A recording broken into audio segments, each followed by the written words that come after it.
Je me suis rendu compte de mon erreur à l'instant même où son père s'est levé de table. Il n'a pas crié, il n'était pas en colère, il s'est simplement levé lentement, comme si ses jambes ne le soutenaient plus. Il m'a dévisagé comme s'il regardait une étrangère qui était assise dans sa maison depuis le début. Un amiral de la marine. C'était le mot qui résonnait encore dans sa tête. Et dans la mienne. Mais ce moment est arrivé bien plus tard après le trajet, après les sourires, après les petites remarques du début qui semblaient inoffensives sur le coup. Avant ce moment, j'étais juste une femme entrant dans une salle à manger avec une bouteille de vin à la main, essayant de faire une bonne première impression. Marc avait toujours cru que j'étais un officier normal. Cette partie-là n'était pas exactement un mensonge. Je portais bien l'uniforme. J'allais bien à la base tous les matins. Je parlais bien de logistique, d'emploi du temps, de réunions et de longues journées de travail. C'est juste que je n'utilisais jamais mon titre complet. Je n'ai jamais prononcé le mot « amiral ». Pas une seule fois au cours des 3 années que nous avions passées ensemble. Ce n'était ni un jeu, ni de la manipulation. Du moins pas de la façon dont les gens pourraient le penser. C'était plus facile ainsi. Dans la marine, votre grade entre dans une pièce avant vous. Les conversations changent. Les gens adaptent leur ton. Certains deviennent nerveux, d'autres deviennent trop empressés. Certains deviennent pleins de ressentiment. Très peu restent les mêmes. J'avais passé la majeure partie de ma vie d'adulte à être traitée comme un poste plutôt que comme une personne. Avec Marc, je voulais quelque chose de différent. Il m'a rencontrée alors que j'étais en civil, faisant la queue dans une petite librairie près de la base. Nous avons parlé d'histoire, pas de carrière. Les cafés se sont transformés en dîners, les dîners se sont transformés en week-end. Et en cours de route, il a déduit que je travaillais quelque part dans la marine. Il n'a jamais demandé de détails, et je n'en ai jamais donné de mon propre chef. Au moment où il m'a demandé en mariage, il semblait trop tard pour dire soudainement « Au fait, je suis contre-amiral ». Alors, je n'ai rien dit. Non pas parce que j'avais honte, mais parce que je voulais savoir qui m'aimait sans l'uniforme. Lorsqu'il m'a invité à dîner avec ses parents, je n'ai pas hésité. « Je pense qu'ils t'aimeront bien », a-t-il dit. « Ce sont des gens simples, traditionnels. » J'ai souri. Très bien. Ce que je n'ai pas dit, c'est que j'étais curieuse. Non pas de savoir s'il m'aimerait le bien, mais de voir comment il me traiterait s'il pensait que je n'étais personne. Marc a grandi dans une petite ville à environ 2 heures de la base, le genre d'endroit avec une rue principale, 2 églises et un restaurant ouvert depuis les années 50. Ses parents vivaient toujours dans la maison où il avait grandi. Un bardage blanc, une pelouse soigneusement tondue, un mât de drapeau dans la cour avant, un drapeau américain et en dessous, un plus petit, celui de la marine. Ce détail a attiré mon attention lorsque nous nous sommes garés dans l'allée. « Tu ne m'avais jamais dit que ton père était dans la marine », ai-je dit. « Il ne l'était pas », a répondu Marc, « mais il a toujours admiré ça. Il dit que ça représente la discipline. » J'ai hoché la tête. La discipline. Ce mot m'avait poursuivi toute ma vie. Nous nous sommes dirigés vers la porte. Marc a sonné. J'ai ajusté mon manteau et j'ai serré la bouteille de vin plus fort que nécessaire. Sa mère a ouvert la porte la première. Elle était polie, avec un sourire chaleureux, une étreinte rapide, le genre de femme qui utilisait le mot « chérie » sans ironie. Son père se tenait derrière elle, grand, les épaules larges, les cheveux gris, une poignée de main ferme. « Alors, c'est vous la fille de la marine ?» a-t-il dit. « Oui, monsieur », ai-je répondu.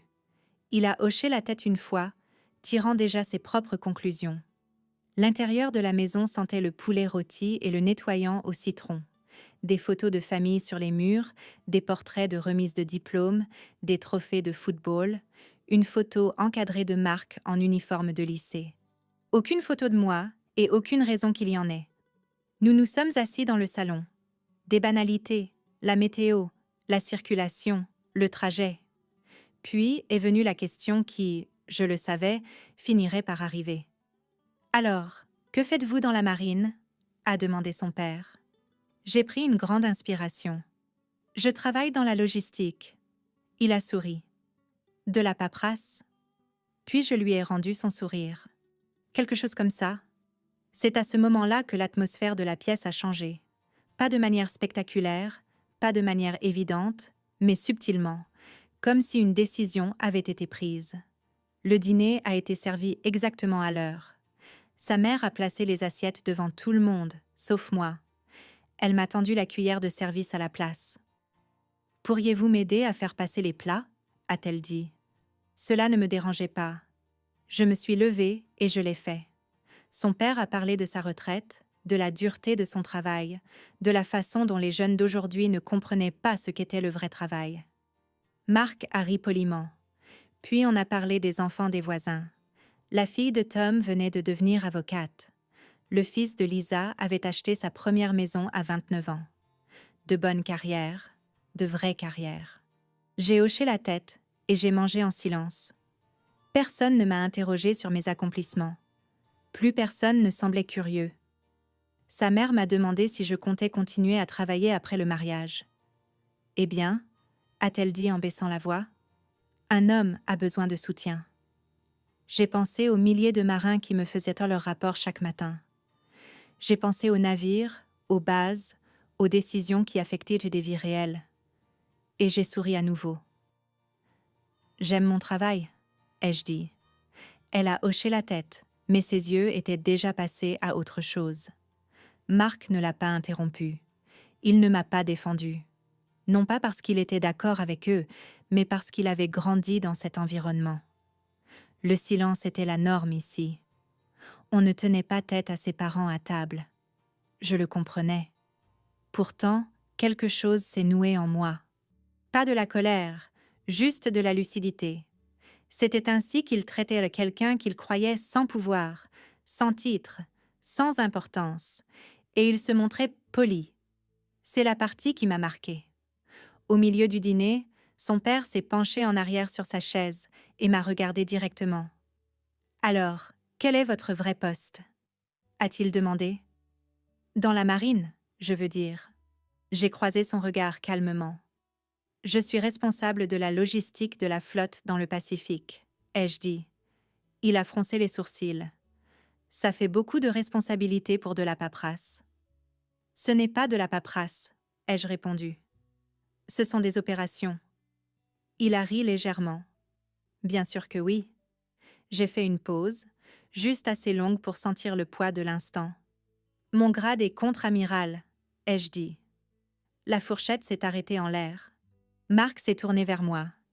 Sa mère a cligné des yeux 2 fois. Son père m'a dévisagé. Pendant une seconde, personne n'a parlé.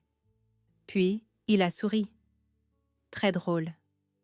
J'ai glissé la main dans mon sac et j'ai posé ma carte d'identité militaire sur la table. Sans drame, juste doucement.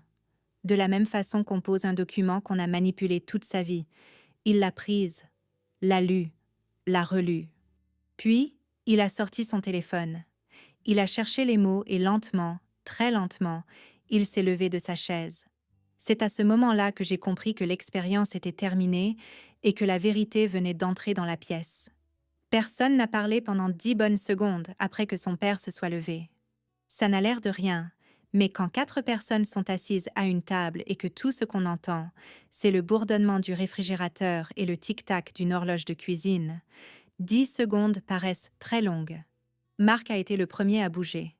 Il a cherché ma main presque instinctivement, comme s'il essayait de confirmer que j'étais toujours réelle. « Tu es sérieuse ?» a-t-il demandé. J'ai hoché la tête.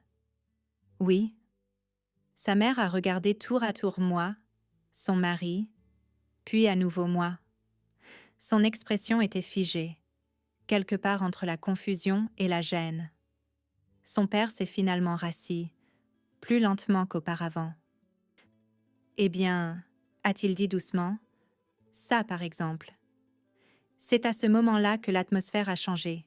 Pas pour devenir de la colère, pas pour devenir un conflit, pour devenir quelque chose de pire, un respect gêné.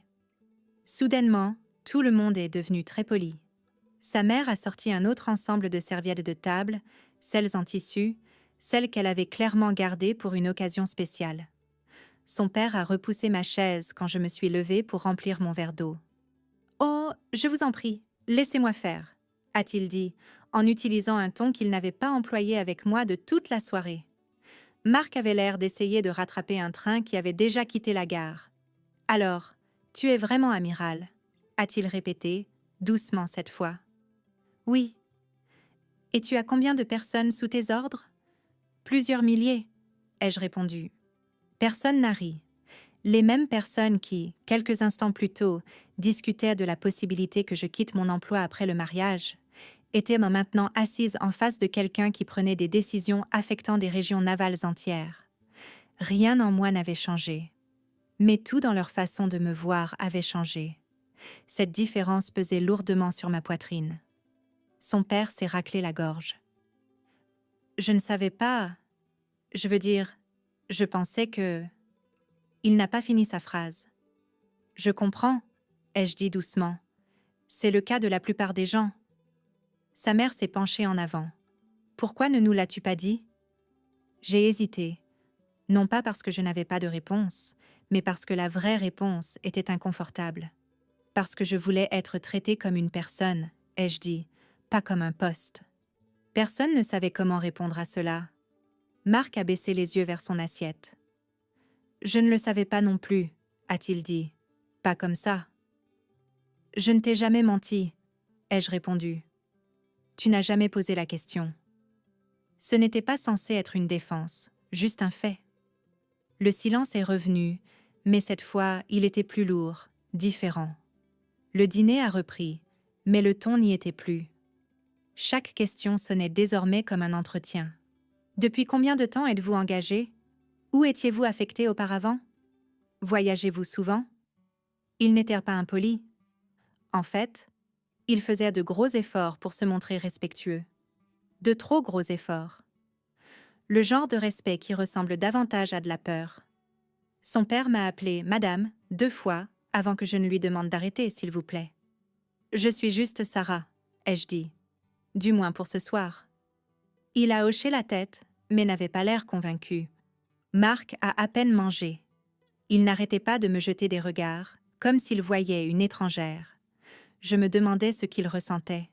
De la fierté, du choc ou toute autre chose. Je ne me sentais pas victorieuse. Je me sentais fatiguée. Après le dessert, sa mère a suggéré de passer au salon. Elle a apporté du café, des biscuits, et cette fois-ci, les bonnes tasses. Son père s'est assis en face de moi, la posture plus droite qu'auparavant. « Vous devez être très discipliné, » a-t-il dit, « pour atteindre un grade comme celui-là. »« Oui, » ai-je répondu. « Mais j'ai aussi reçu de l'aide, des mentors, des équipes. » Il a hoché lentement la tête. « J'ai toujours admiré la marine. Je n'aurais jamais pensé rencontrer quelqu'un d'aussi haut placé. » Haut placé. Les mots ont résonné étrangement, comme si j'étais montée au-dessus de lui. Au-dessus d'eux. Ce n'était pas ainsi que je voyais les choses, mais je pouvais deviner que c'était ce qu'il ressentait, et c'était bien ça le problème. Marc a fini par reprendre la parole. « Alors, pourquoi moi ?» a-t-il demandé.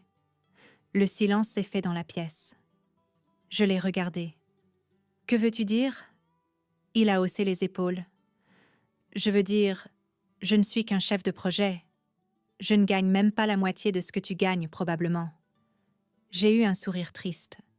« Je ne t'ai jamais posé de questions sur ton salaire. »« Ce n'est pas la question, » a-t-il dit.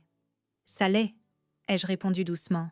« C'est exactement la question. » Ses parents nous observaient attentivement maintenant, comme des spectateurs. « Je t'ai choisi parce que tu m'as écouté, » ai-je poursuivi. « Parce que tu m'as bien traité quand tu pensais que j'étais ordinaire. » Marc a dégluti. « Mais je ne savais pas qui tu étais vraiment. » J'ai plongé mon regard dans le sien. « Tu savais qui j'étais. Tu ne connaissais juste pas mon titre. Il y a une différence. Une différence très importante. » Son père s'est relevé, cette fois avec effort. « Je vous dois des excuses, » a-t-il dit, « pour tout à l'heure. » J'ai hoché la tête. « Merci. » Il a hésité. « Nous vous avons peut-être sous-estimé. » Je n'ai pas répondu immédiatement. Non pas parce que je voulais marquer le coup, mais parce que je choisissais mes mots avec soin. Vous ne m'avez pas sous-estimé, ai-je finalement dit. Vous m'avez traité exactement comme vous pensiez qu'il était approprié de le faire. Son visage s'est tendu. C'est cela qui m'inquiète. Personne n'a parlé après ça. Pendant un bon moment. La vérité s'était installée dans la pièce comme de la poussière. Silencieuse, inévitable. J'ai compris quelque chose à ce moment-là. Ce dîner avait répondu à la question pour laquelle j'étais venue. Non pas s'il respectait les grades, mais comment il traitait les quelqu'un qui n'en avait pas. Et la réponse n'était pas cruelle, mais elle n'était pas bienveillante non plus. Lorsque Marc et moi nous sommes finalement levés pour partir, sa mère m'a serré fort dans ses bras. « Tu seras toujours la bienvenue ici », a-t-elle dit. Je l'ai cru. Mais je savais aussi que ce ne serait plus le même accueil qu'avant. Il s'accompagnait désormais d'attentes, d'une prise de conscience, d'une hiérarchie. Dans la voiture, Marc n'a pas démarré le moteur tout de suite. Il est resté assis là, les mains sur le volant. « Je ne sais pas quoi ressentir », a-t-il dit. J'ai hoché la tête. « Nous sommes deux. » Il m'a regardé. « Es-tu en colère ?»« Non, » ai-je dit. « Je suis déçue. » Il a légèrement tressailli. « Pas envers toi, » ai-je ajouté. « Envers la situation. » Il n'a pas répondu. Les lumières de la ville défilaient silencieusement sur le chemin du retour. Je les regardais par la fenêtre et je repensais à quelque chose que j'avais appris il y a longtemps dans la marine. Le pouvoir ne change pas ce que les gens sont, il le révèle. Et ce soir, j'en avais assez vu pour savoir que le véritable test n'était pas encore terminé. Le lendemain matin, Marc est parti tôt au travail. Il a embrassé mon front comme il le faisait toujours, mais il y avait une hésitation. Une prudence qui n'était pas là auparavant, comme s'il touchait quelque chose de fragile qu'il ne comprenait pas encore totalement. Je suis restée seule dans l'appartement, assise à la petite table de la cuisine avec une tasse de café qui a fini par refroidir. Rien de dramatique ne s'était produit. Pas de cris, pas d'insultes, pas de porte claquée. Et pourtant, quelque chose de fondamental avait changé. Le dîner repassait en boucle dans ma tête, non pas les moments bruyants, mais les moments silencieux. La façon dont sa mère m'avait tendu la cuillère de service, la façon dont son père avait parlé de vraie carrière, la façon dont Marc avait souri et gardé le silence. Ce n'était pas de la cruauté. C'était quelque chose de plus subtil, des présomptions. Plus tard dans l'après-midi, Marc a appelé. « Ma mère nous a invités à déjeuner demain », a-t-il dit. J'ai fait une pause. « Pourquoi ?» Il a hésité. « Je crois qu'elle veut crever l'abcès. » J'ai accepté. Non pas parce que je voulais une autre explication, mais parce que je voulais voir si quelque chose avait réellement changé. Le déjeuner avait lieu dans un petit restaurant près de chez eux, le même dont Marc m'avait parlé en racontant son enfance. Des banquettes en vinyle, un menu délavé, du café qui avait le goût d'avoir été préparé sous l'administration Reagan. Nous sommes arrivés avec quelques minutes d'avance. Ses parents étaient déjà assis. Cette fois, sa mère s'est levée immédiatement. « Sarah, ma chérie », a-t-elle dit chaleureusement. « S'il te plaît, assieds-toi ici. C'est la meilleure place. » Elle m'a désigné la place du coin, celle qui faisait face à la fenêtre. Son père a hoché la tête avec respect. « Nous sommes ravis que vous soyez venus. » Il me parlait différemment maintenant. Plus lentement, avec plus de prudence, de manière presque répétée. La serveuse est arrivée. « Qu'est-ce que je vous sers, ma jolie ?» Avant que je puisse répondre, sa mère a dit « Elle prendra tout ce qu'elle voudra. » J'ai souri poliment. « Un café, ce sera très bien. » La serveuse a hoché la tête et s'est éloignée. Marc a observé l'échange en silence. La conversation a commencé de manière maladroite. Son père m'a interrogée à nouveau sur ma carrière, mais cette fois avec admiration. « Vous avez dû travailler très dur pour arriver là où vous en êtes. »« Oui, » ai-je répondu. « Mais c'est le cas de tout le monde dans l'armée. » Sa mère m'a posé des questions sur mes parents. « Ils doivent être très fiers. »« Ils le sont, » ai-je dit. Mais ils m'ont élevée en me faisant croire que le travail n'est qu'une partie de la vie. C'était vrai. Mes parents ne se sont jamais souciés des titres. Il se soucia de la force de caractère. Cette différence me paraissait plus évidente que jamais. À un moment donné, son père s'est penché en avant. « J'espère que vous n'avez pas pensé que nous vous avons manqué de respect hier soir. » J'ai croisé son regard. « Je n'ai pas pensé que vous essayiez de le faire. » Il a légèrement froncé les sourcils. « Que voulez-vous dire ? » « Je pense que vous m'avez traité de la même façon que vous traitez les gens dont vous n'attendez pas grand-chose, » ai-je dit doucement. Le silence est tombé sur la table. Marc a bougé sur sa chaise. Sa mère semblait mal à l'aise. « Ce n'est pas juste, » a dit son père. « Nous avons été polis. »« Oui, » ai-je répondu. « Vous l'avez été. » Il attendait la suite. Être poli n'est pas la même chose qu'être respectueux. Il a ouvert la bouche, puis l'a refermée. Je ne l'attaquais pas. Je lui expliquais une chose qu'il n'avait jamais été forcé de considérer. Après le déjeuner, Marc et moi sommes sortis pendant que ses parents restaient pour payer. L'air était frais, calme, le calme d'une petite ville. « Je ne savais pas qu'ils étaient beaux comme ça, » a dit Marc. « Comme quoi ?» Il a réfléchi un instant, tellement focalisé sur la réussite. J'ai hoché la tête. Ils évaluent les gens selon les résultats, pas selon les intentions. Il a soupiré. Je suppose qu'il m'arrive de faire pareil parfois. Je l'ai regardé. Vraiment ? Il a hésité. Cette hésitation répondait mieux à la question que n'importe quel mot. Ce soir-là, j'ai reçu un email d'un de mes officiers subalternes. Un problème logistique s'était aggravé, un retard d'expédition affectant plusieurs unités. J'ai passé 2 heures au téléphone à coordonner les ajustements. Marc m'a observé depuis le canapé. Quand j'ai terminé, il a dit doucement « Tu portes vraiment beaucoup de responsabilités. » J'ai souri. « Ça a toujours été le cas. » Il m'a regardé. « Pourquoi ne me l'as-tu jamais dit ?» J'ai réfléchi à la question. « Parce que je voulais que tu me connaisses avant de connaître mon pouvoir. » Il a lentement hoché la tête. « Je crois que je comprends ça maintenant, » a-t-il dit. Mais je n'étais pas sûre qu'il ait vraiment compris. Comprendre prend du temps et demande de l'inconfort. Les jours suivants ont été étrangement calmes. Les parents de Marc ont envoyé des messages, amicaux, respectueux. Sa mère m'a demandé si je préférais le thé ou le café lors de mes visites. Son père partageait des articles sur les opérations navales. Il faisait des efforts, mais j'ai remarqué quelque chose d'important. Il faisait des efforts parce qu'ils connaissaient mon grade, pas parce qu'ils avaient réévalué leur façon de traiter les gens en général. Cette distinction m'est restée en tête. Ce n'était plus personnel. C'était devenu instructif.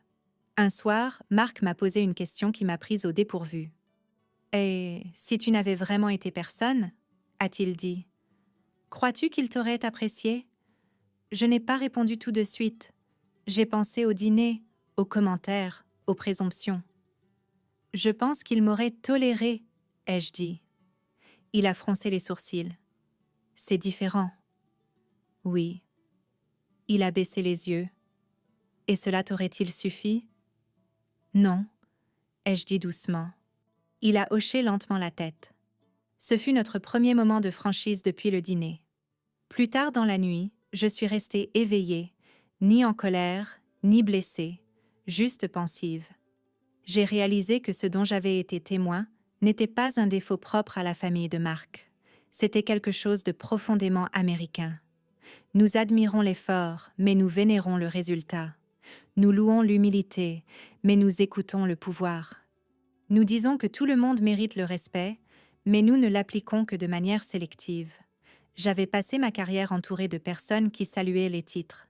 Cette nuit-là, j'avais vu ce qui se passe quand le titre disparaît, et j'avais appris une chose inconfortable.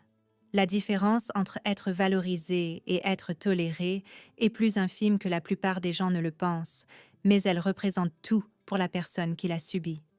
Le lendemain matin, Marc m'a annoncé que ses parents voulaient m'inviter à un événement paroissial, un dîner communautaire, a-t-il précisé. « Ils pensent que tu serais une bonne influence. » J'ai eu un léger sourire. « Une bonne influence sur quoi ?» Il a hésité.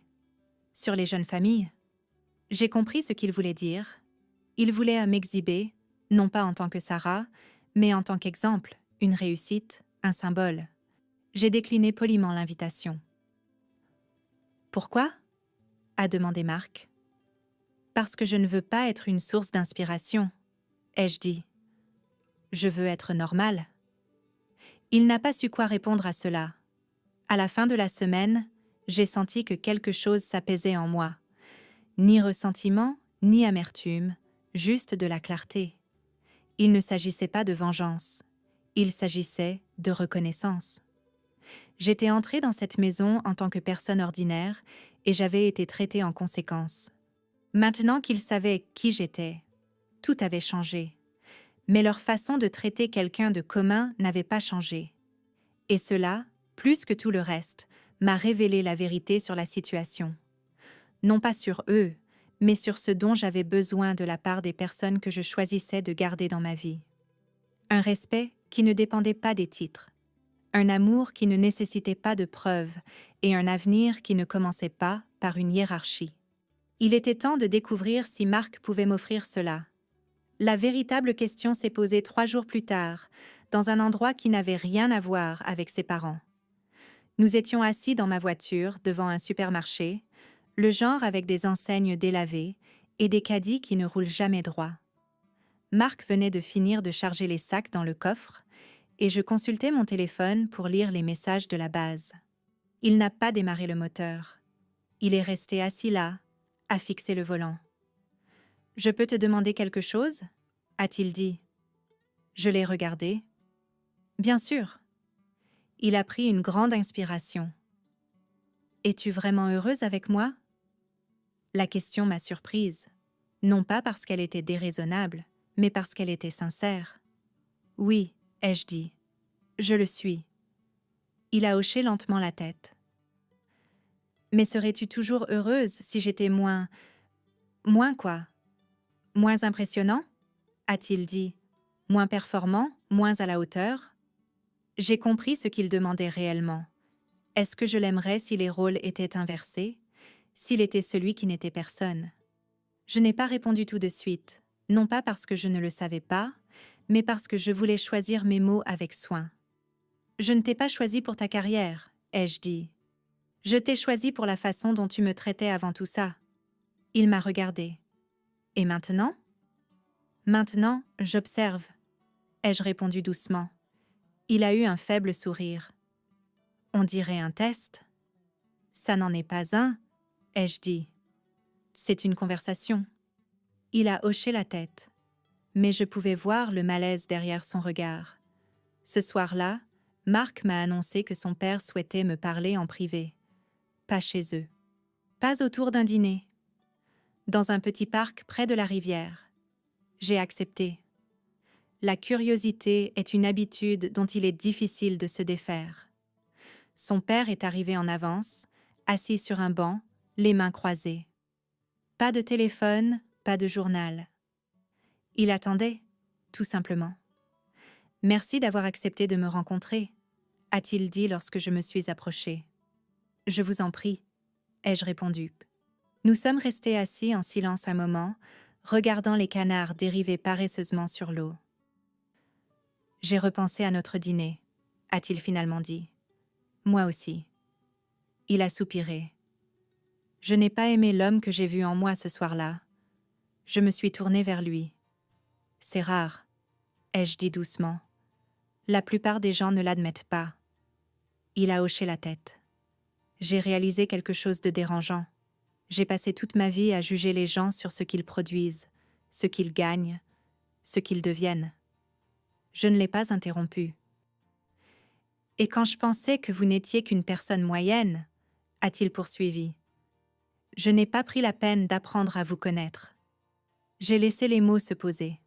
« C'est vrai, » ai-je dit calmement. Il a grimacé légèrement. « Ce n'est pas quelque chose dont je suis fière. » La prise de conscience est un début, ai-je répondu. Mais ça ne change pas ce qui s'est déjà passé. « Je sais, » a-t-il dit. « Je ne vous demande pas pardon. Je vous demande de la franchise. » J'ai haussé un sourcil.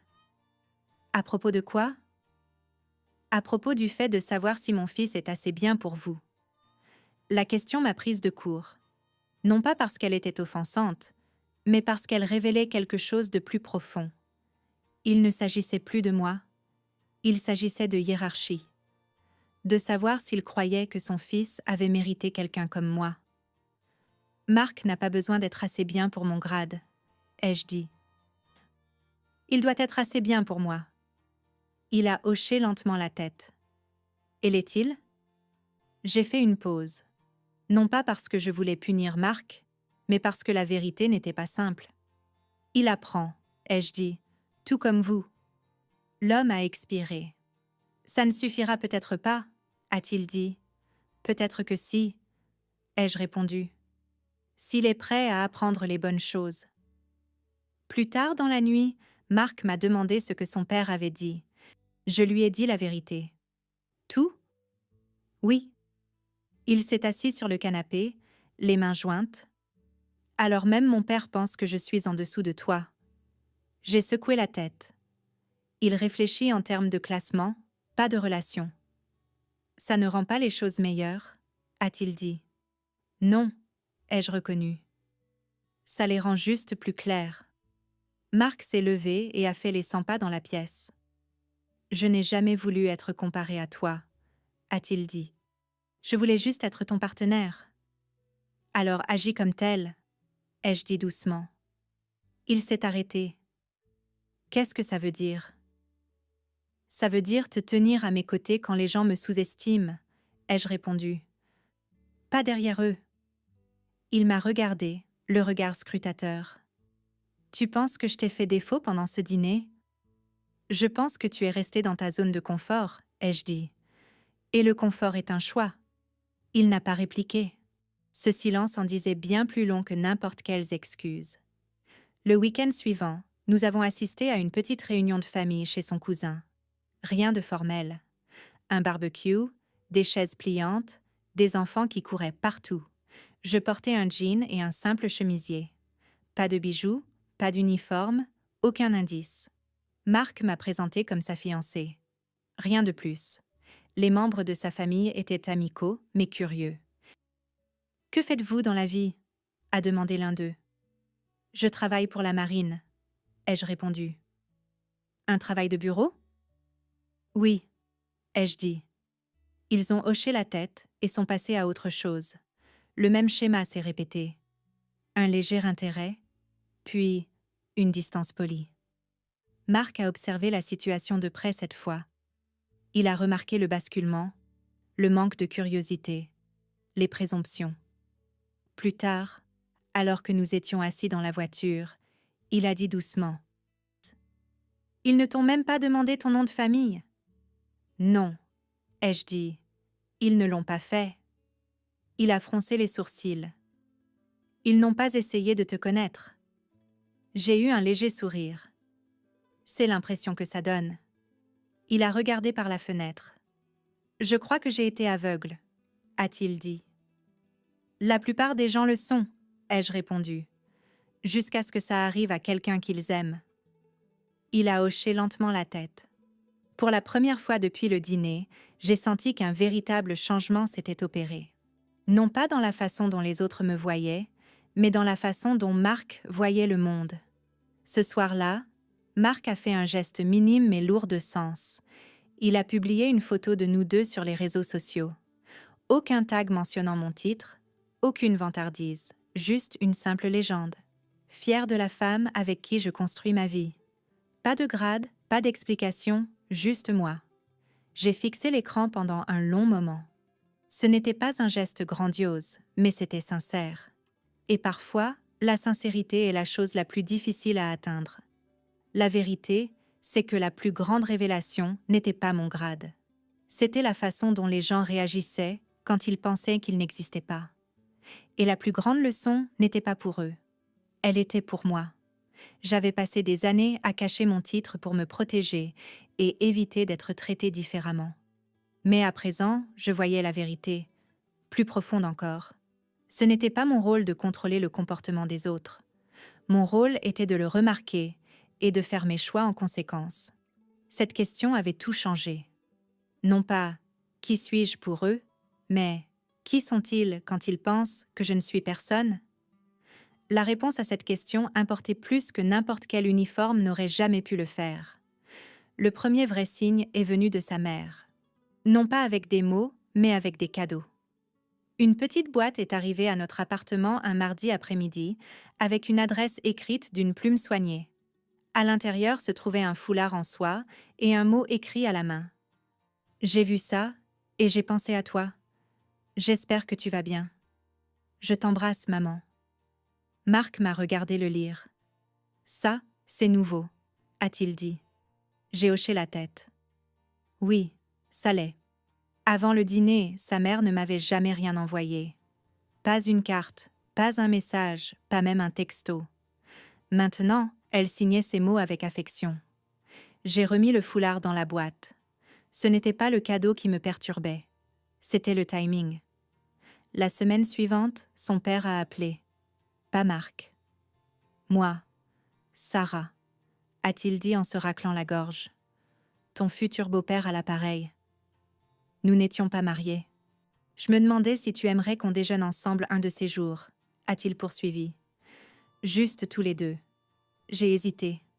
Pourquoi? J'aimerais en apprendre davantage sur vos expériences. Il parlait de ma carrière, pas de mon enfance, pas de mes valeurs, pas de mes peurs, de mes expériences, celles qui allaient avec un titre. J'ai accepté. Encore une fois, non pas par obligation, mais par curiosité. Le déjeuner a eu lieu dans un restaurant calme près du palais de justice. Des nappes blanches, une musique douce, le genre d'endroit où l'on parlait avec précaution. Son père est arrivé en avance et s'est levé quand je suis entrée. Il a tiré ma chaise, il a commandé mon repas à ma place après m'avoir demandé ce que je préférais. Il parlait lentement, avec respect, presque avec cérémonie. C'était le même homme qui avait plaisanté sur ma paperasse quelques jours plus tôt. À présent, il me posait des questions sur les structures de commandement, les défis liés au leadership, les décisions stratégiques. Il se penchait vers moi pendant que je parlais, hochant la tête avec un réel intérêt. À un moment donné, il a dit une chose qui a finalement tout clarifié. « Je ne savais pas que quelqu'un comme vous pouvait être aussi normal. » J'ai souri poliment. « À quoi vous attendiez-vous » Il a réfléchi un instant. « À quelqu'un d'intimidant. » Je l'ai regardé calmement. « Je l'étais. Vous ne l'aviez simplement pas remarqué. » Il n'a pas ri. Il a compris. Quand je suis rentrée à la maison, Marc était assis sur le canapé. « Comment ça s'est passé » a-t-il demandé. « Instructif, » ai-je répondu. « Pour lui ou pour toi ?»« Pour nous deux, » ai-je dit. Il a froncé les sourcils. « Il s'est montré respectueux, non ?»« Oui. »« Et ça te dérange ?» ?»« Non, » ai-je dit. « Ce qui me dérange, c'est que ce respect ait eu besoin d'une raison. » Marc est resté silencieux. « Il ne t'a jamais maltraité auparavant, » a-t-il dit. « Non, » ai-je répondu, mais il ne m'a pas traité de manière significative non plus. Il y a une différence. Marc s'est adossé. « Ils font des efforts, » a-t-il dit. « Je sais, » ai-je répondu. Mais essayer de changer un comportement est plus facile que de changer une conviction. Il a hoché lentement la tête. Les invitations ont continué d'affluer. Des dîners communautaires, des événements caritatifs, des réceptions à l'église. Toujours polis, toujours chaleureux et toujours centrés sur ma présence. Elle serait un merveilleux exemple. Les gens adoreraient entendre son histoire. Cela signifierait tellement pour les jeunes familles. J'étais devenue un symbole, plus une personne. Marc l'a remarqué, lui aussi. « Il parle de toi comme si tu étais un trophée », a-t-il dit un soir. J'ai eu un faible sourire. Ils l'ont toujours fait. Ils ne le savaient juste pas avant. Un soir, Marc a fini par confronter ses parents. Sans colère, mais avec fermeté. Il leur a dit qu'il avait l'impression qu'ils me traitaient différemment. « Bien sûr que oui, » a dit sa mère. « Elle est spéciale. »« Elle a toujours été spéciale, » a répondu Marc. « Vous ne l'aviez tout simplement pas vue. » Son père est resté silencieux. Ce silence voulait tout dire. La fois d'après où je me suis rendue chez eux, J'ai prêté une attention particulière. Sa mère m'a offert du thé dans ses meilleures tasses. Son père m'a demandé mon avis sur l'actualité. Ils ont ri à mes blagues, mais quelque chose semblait artificiel, soigneusement construit, comme s'ils avaient peur de faire une erreur. La franchise me manquait, même si elle n'avait pas été flatteuse. Plus tard dans la nuit, Marc et moi étions assis dans le lit. « As-tu l'impression qu'ils essaient de t'impressionner » a-t-il demandé. « Non, ai-je dit. Ils essaient de me mériter. » N'est-ce pas la même chose ? Non, ai-je répondu. L'un concerne la connexion, l'autre le statut. Il a pris un air pensif. Je crois que je commence à comprendre ce que tu voulais dire, a-t-il dit. Sur le fait d'être traité comme si on n'était personne. Il ne s'agit pas d'être ignoré, ai-je dit. Il s'agit d'être invisible. Il a hoché lentement la tête. La vérité, c'est que ce changement de comportement n'était pas réconfortant. Il était troublant parce qu'il révélait quelque chose de fondamental. Leur gentillesse était désormais conditionnelle. Elle dépendait d'informations, d'une perception, du pouvoir. Et une fois qu'on voit cela, on ne peut plus l'ignorer. Un après-midi, j'ai reçu un autre paquet de sa mère. À l'intérieur, il y avait un article encadré sur une femme amirale. « J'ai pensé que tu apprécierais ça », disait le mot. Je l'ai fixé pendant un long moment, puis je l'ai mis dans un tiroir. Non pas par colère, mais par mise à distance. Ce soir-là, j'ai dit quelque chose à Marc qui nous a surpris tous les deux. « L'époque où tes parents se moquaient de savoir qui j'étais me manque. » Il a cligné des yeux. « Ça te manque d'être sous-estimé » ? « Non, ai-je répondu. « Ça me manque de ne pas être évalué. » Il a eu un léger sourire. « Ça a l'air bien solitaire. »« Ça l'est, ai-je dit, mais c'est sincère. » Ce changement de comportement m'avait appris une chose importante. Les gens ne révèlent pas qui ils sont quand ils sont impressionnés, ils révèlent qui ils sont quand ils sont indifférents. Et la façon dont quelqu'un vous traite quand il pense que vous n'avez pas d'importance, c'est la version la plus authentique de son caractère. Pas la version polie, pas la version respectueuse, la version sans garde-fou. C'était la version que je ne pouvais pas oublier. Et c'était la version avec laquelle je devais maintenant décider si je pouvais vivre ou non. La véritable confrontation ne s'est pas déroulée de manière dramatique. Il n'y a pas eu de haussement de ton, pas de porte claquée, pas de grand discours final. Elle a eu lieu tranquillement un dimanche après-midi, alors que nous plions le linge. Marc tenait un de mes uniformes entre ses mains, en lissant les manches comme il le faisait toujours. Il avait commencé à faire ça après le dîner, en traitant le tissu avec une sorte de respect prudent qui me mettait mal à l'aise. « Tu sais, » a-t-il dit, sans me regarder. « Parfois j'oublie que ce n'est qu'un simple vêtement. » J'ai fait une pause.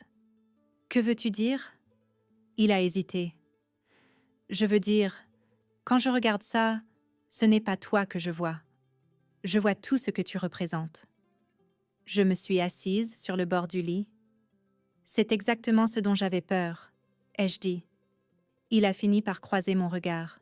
« Est-ce si mal ?» ?»« Oui, » ai-je répondu. « Si tu arrêtes de me voir ?» ?»« Oui. » Il avait l'air confus. « Je suis fière de toi. »« Je sais, » ai-je dit, mais la fierté et la présence ne sont pas la même chose. Il a légèrement froncé les sourcils. « Je ne comprends pas. »« Alors laisse-moi t'expliquer clairement, » ai-je dit. « Je ne veux pas être admirée. Je veux être connue. » Il est resté silencieux. « Je ne veux pas entrer dans une pièce et en changer l'atmosphère, » ai-je poursuivi. « Je veux entrer dans une pièce et rester invisible pour le pouvoir. »« C'est impossible, » a-t-il dit. « Non, » ai-je répondu. « C'est rare, mais ce n'est pas impossible. » Ce soir-là, j'ai fini par poser la question que j'évitais.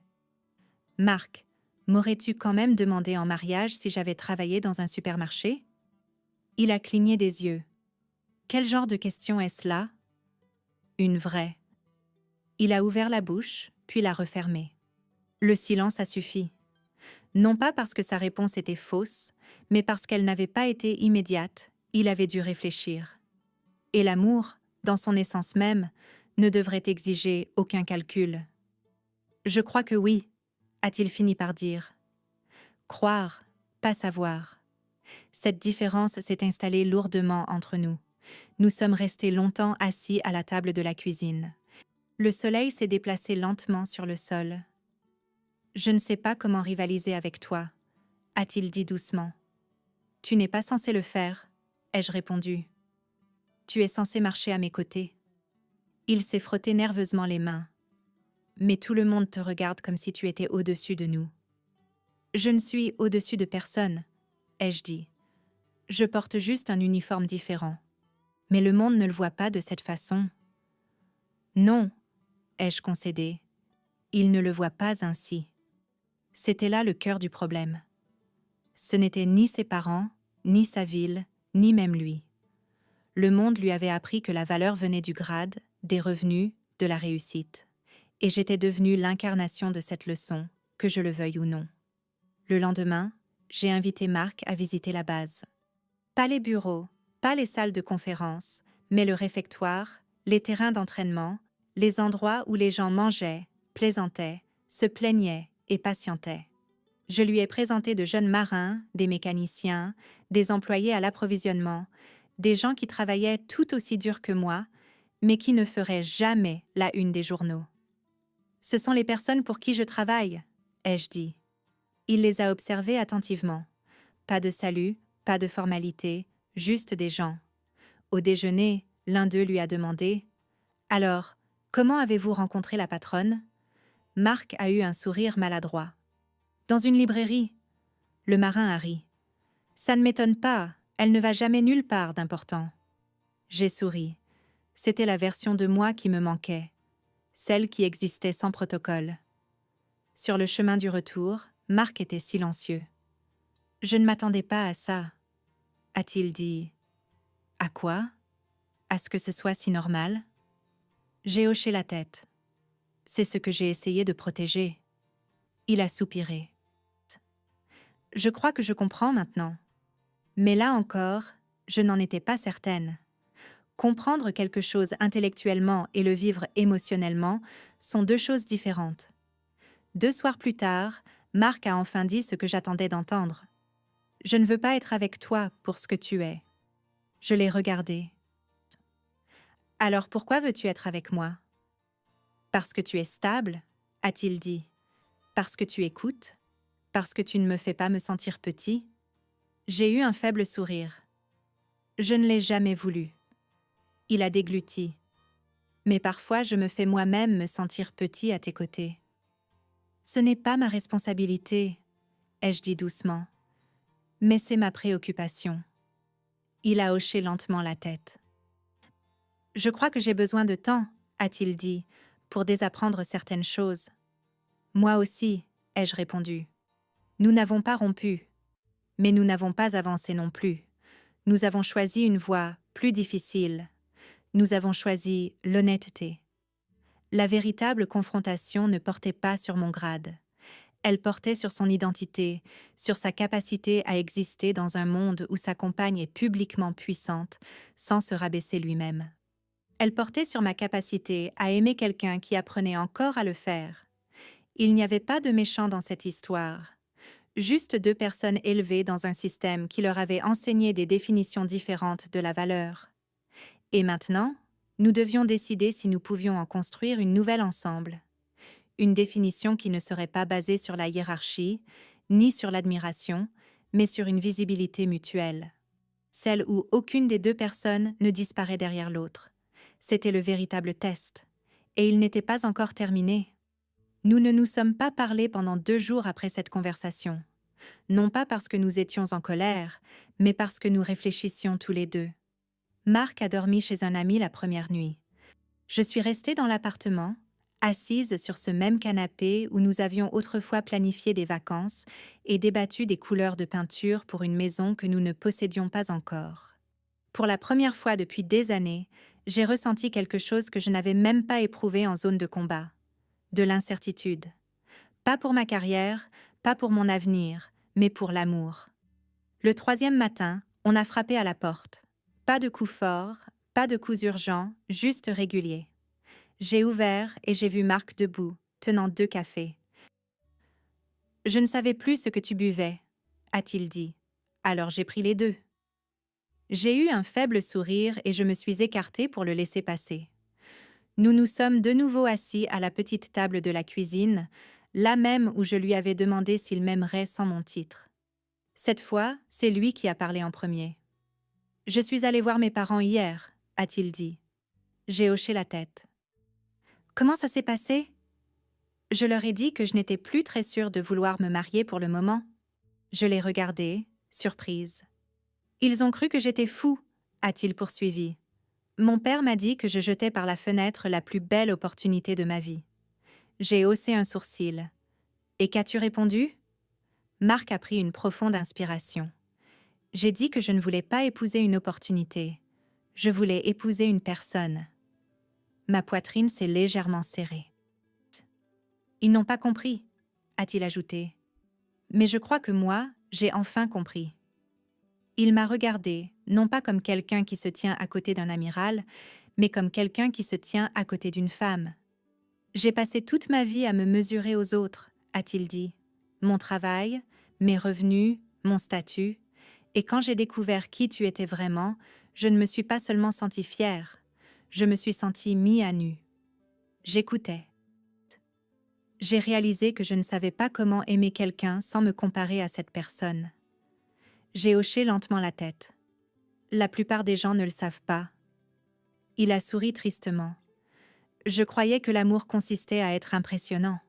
Il s'avère qu'il s'agit d'être présent. Nous sommes restés silencieux un moment. Puis il a dit la chose qui comptait plus que tout le reste. Je ne veux plus rivaliser avec toi. Je ne veux pas me tenir derrière toi. Et je ne veux pas me cacher à côté de toi. Je veux juste être à tes côtés. Ce fut la première fois que je le crus. Plus tard dans la semaine, nous sommes allés voir ses parents ensemble. Pas pour un dîner, pas pour une réconciliation, juste pour faire preuve d'honnêteté. Son père a ouvert la porte et nous a regardés tous les deux. « J'imagine que vous êtes ici pour nous annoncer quelque chose, » a-t-il dit. « Oui, » a répondu Marc. Nous nous sommes assis dans ce même salon où tout avait commencé. Cette fois, je n'avais pas apporté de vin. Je n'avais rien apporté. Marc a parlé calmement. Il leur a dit que nous mettions nos fiançailles en pause, que nous reconsidérions ce que le mariage signifiait pour nous, qu'il ne voulait pas que notre relation soit fondée sur le statut. Sa mère avait l'air perdue. Son père semblait mal à l'aise. « Êtes-vous en train de dire qu'elle n'est pas assez bien pour vous ?» a demandé son père. Marc a secoué la tête. « Je dis que je ne veux pas être choisie pour ce qu'elle représente sur le papier, et je ne veux pas qu'elle soit acceptée pour ce qu'elle incarne. » J'ai observé son père attentivement. C'était un terrain inconnu pour lui, pour eux tous. « Et que voulez-vous » m'a demandé son père. J'ai répondu avec franchise. « Je veux être traitée avec le même respect, que je porte un uniforme ou non. » Sa mère a baissé les yeux. Son père a hoché lentement la tête. « C'est de bonne guerre, » a-t-il dit. Ce ne fut pas une réconciliation spectaculaire, mais elle était authentique. Les mois ont passé, paisiblement. Marc et moi n'avons rien précipité.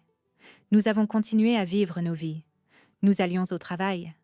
Nous préparions le dîner. Nous nous disputions à nouveau pour des broutilles, comme savoir à qui c'était le tour de sortir les poubelles. Et lentement, quelque chose a changé. Non pas dans la façon dont les gens me traitaient, mais dans la façon dont je réagissais. J'ai arrêté de cacher mon grade par peur. Et j'ai arrêté de m'en servir comme d'une protection. J'ai appris à laisser les gens se révéler, puis à décider. Un soir, Marc a dit une chose qui m'a fait réaliser tout le chemin parcouru. « Tu sais, » a-t-il dit, « si tu n'avais vraiment été personne, je pense que mes parents auraient quand même eu du mal. » J'ai souri. « Je sais. Mais je sais aussi que je t'aurais quand même choisi, » a-t-il ajouté. Je l'ai regardé. « Vraiment ? » ?»« Oui, » a-t-il dit, « parce que je comprends enfin ce que cette question signifiait réellement. Il ne s'agissait pas d'argent. Il ne s'agissait pas de pouvoir. Il s'agissait de savoir si l'amour pouvait exister sans comparaison, sans hiérarchie, sans peur. Nous avons finalement fixé une nouvelle date pour le mariage.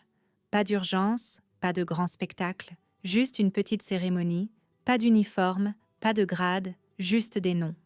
Lors de la réception, le père de Marc s'est levé pour prendre la parole. Il s'est raclé la gorge et a dit une chose que je n'aurais jamais cru entendre.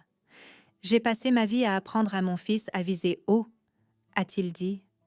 Mais j'ai oublié de lui apprendre à regarder à côté de lui, la personne qui se tient à ses côtés. Il a fait une pause, puis m'a regardé. « Merci de nous avoir appris cela. » J'ai hoché la tête. Cela me suffisait amplement. Avec le recul, je ne considère pas ce qui s'est passé comme une vengeance. Personne n'a été humilié. Personne n'a été vaincu. Mais quelque chose d'important a été révélé. Non pas à leur sujet, à notre sujet à tous. Nous vivons dans un monde qui nous apprend à admirer le succès plus que le caractère, à écouter le pouvoir plus que la gentillesse, à respecter les titres plus que les gens. Et pourtant, la mesure la plus juste de ce que nous sommes n'est pas la façon dont nous traitons ceux qui sont au-dessus de nous, mais la façon dont nous traitons ceux dont nous pensons qu'ils n'ont rien à nous offrir. Si vous écoutez ceci et que vous vous demandez quelle est la leçon à en tirer, elle est simple. Prêtez attention à la façon dont les gens se comportent quand ils pensent que personne ne les regarde. Prêtez attention à qui ils sont lorsque vous enlevez les étiquettes, le statut et les récompenses. Parce qu'un jour, vous pourriez vous retrouver dans une pièce sans votre titre, sans vos accomplissements, sans votre armure, et ce qui restera, c'est ce que vous êtes vraiment, et c'est ce que les personnes autour de vous aiment réellement. Si cette histoire vous a fait réfléchir à vos propres relations, à vos propres suppositions ou à la façon dont vous voyez les autres, je vous invite à la partager avec quelqu'un qui pourrait également avoir besoin de l'entendre. Et si vous pensez que la dignité, la franchise et la force tranquille ont encore de l'importance dans ce monde, n'hésitez pas à vous abonner et à rester avec nous pour d'autres histoires comme celle-ci. Parce que parfois, les leçons les plus puissantes viennent de ces moments où personne ne sait qui vous êtes.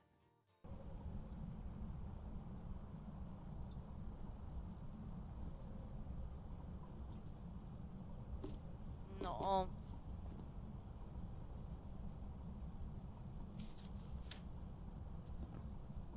A ver, ay.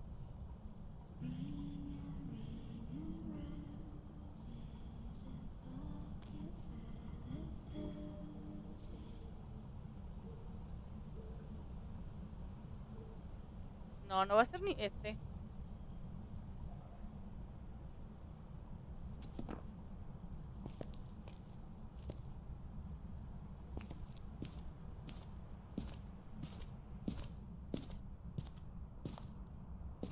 ¿No hubo escritura fantasma, en serio?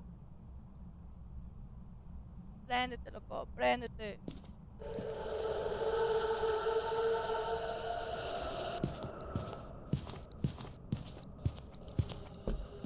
Pido, me encanta esto.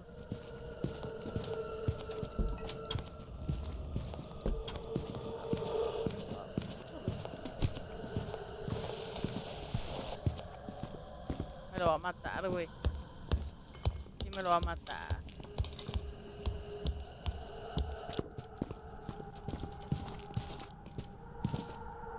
¿No?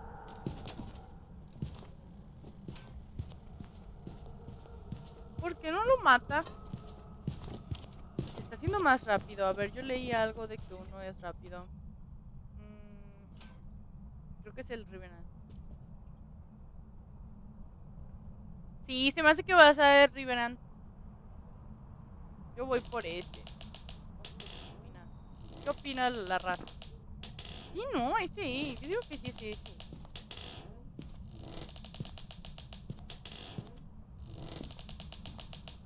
Ah, manches. ¿Por qué matan tan rápido, güey?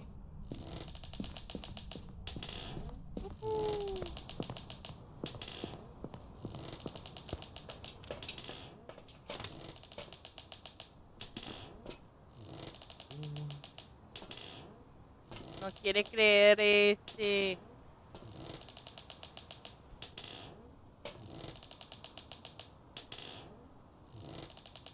güey, qué feo se escucha. Qué feo se escucha. Ay, no.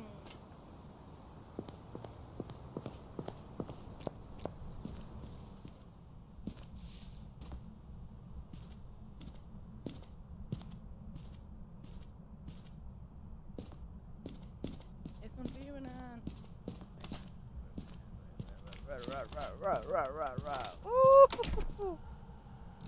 Te va a matar, es lo que va a venir pasando. Te va a matar.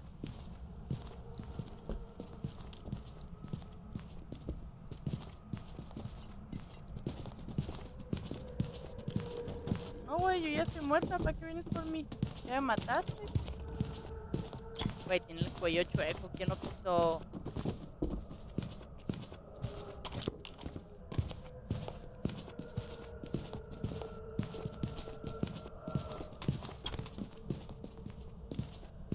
¿A dónde vas? No lo vas a encontrar. No lo encuentro yo, güey, menos tú.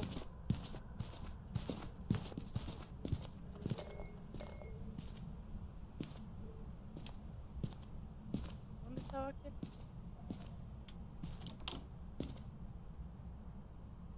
Les digo que es necio, es necio. Ya le dije que eso, ¿cuál es? Pero no entiende, no entiende.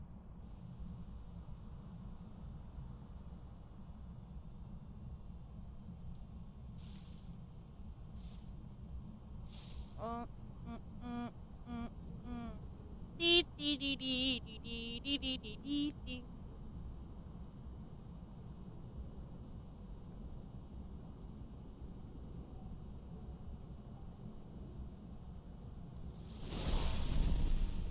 Órale, órale, órale. Ya lo mató. Yo vi que lo agarró. ¿Qué pedo? Yo vi que lo agarró, güey. ¿Qué pedo?